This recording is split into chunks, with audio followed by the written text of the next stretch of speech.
बात करते हैं अमृत महोत्सव की। आज़ादी का अमृत महोत्सव के आइकॉनिक वीक के तहत आरा में सूचना एवं प्रसारण मंत्रालय के ब्यूरो ऑफ कम्युनिकेशन द्वारा 3 दिवसीय फोटो प्रदर्शनी का आयोजन हुआ।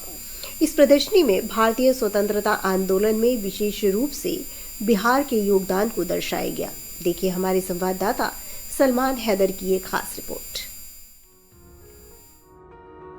देश भर में आज़ादी का अमृत महोत्सव मनाया जा रहा है। इस मौके पर विभिन्न कार्यक्रमों के आयोजन हो रहे हैं। बिहार आज़ादी के आंदोलन में इस दृष्टि से महत्वपूर्ण है कि महात्मा गांधी ने चंपारण सत्याग्रह के माध्यम से स्वतंत्रता आंदोलन का शंखनाद बिहार के चंपारण से ही किया था।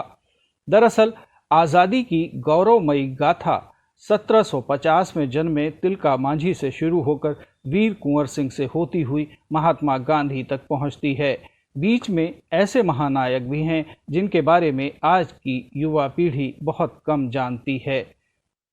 वीर कुंवर सिंह की ये धरती आरा है जहां पर इस प्रदर्शनी का आयोजन किया गया और हम यहां पर देख रहे हैं कि तिलका मांझी हों या बहुत सारे ऐसे लोग थे स्वतंत्रता संग्राम में इसलिए कूद पड़े कि उन्हें लोगों को वे अंग्रेज़ी शासन से अंग्रेज़ी सत्ता से इतना ऊब गए थे कि उनमें मन में बहुत उबाल था। वीर कुंवर सिंह एक ऐसे स्वतंत्रता संग्राम सेनानी हुए हैं जिनके बारे में हम सबको पता है। 80 वर्ष की उम्र में उन्होंने अंग्रेज़ों से लोहा लिया, लेकिन बहुत सारे ऐसे अनाम स्वतंत्रता संग्राम सेनानी भी थे जिनका कोई संबंध राजनीति से नहीं था या वो किसी तरह से सत्ता में भागीदारी नहीं चाहते थे, और इनमें से बहुत सारे ऐसे थे जिन्होंने स्वतंत्रता प्राप्ति के बाद पेंशन भी नहीं ली। बिहार के ऐसे अनाम सेनानियों में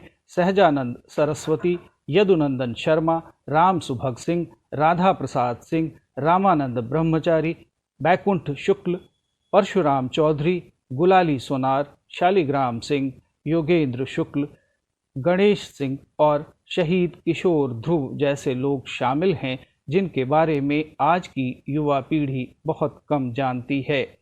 एक तरफ तो ये स्वतंत्रता संग्राम सेनानी थे जो सीधे सीधे आज़ादी की लड़ाई में कूद पड़े थे, वहीं दूसरी ओर समकालीन बुद्धिजीवी समाज भी आज़ादी के आंदोलन में पीछे नहीं था। रामधारी सिंह दिनकर ने उस समय लिखा कि याचना नहीं अब रण होगा, जीवन जय या कि मरण होगा। बिस्मिल अजीमाबादी ने लिखा, सरफरोशी की तमन्ना अब हमारे दिल में है, देखना है जोर कितना बाजुए कातिल में है। 10 अप्रैल 1917 वो ऐतिहासिक दिन है जब महात्मा गांधी का चंपारण में आगमन हुआ। गांधी जी पहली बार चंपारण आए जब उन्होंने नीलहों द्वारा नील के किसानों पर किए जा रहे आंदोलन की खबर मिली और उस आंदोलन में वो शामिल हुए, गिरफ्तारी भी दी, अंग्रेज़ों ने ज़मानत दी उन्हें। पंडित राजकुमार शुक्ल के आह्वान पर वो पहली बार चंपारण आए और उन्हें लगा कि स्वतंत्रता आंदोलन में सक्रिय रूप से भाग लेना उनके लिए कितना ज़रूरी है, और फिर उसकी परिणति 15 अगस्त 1947 को हुई जब हमारा देश आज़ाद हुआ। आज हम उसी आज़ादी का 75वां वर्ष यानी अमृत महोत्सव मना रहे हैं। कैमरा पर्सन अरविंद के साथ सलमान हैदर, दूरदर्शन समाचार।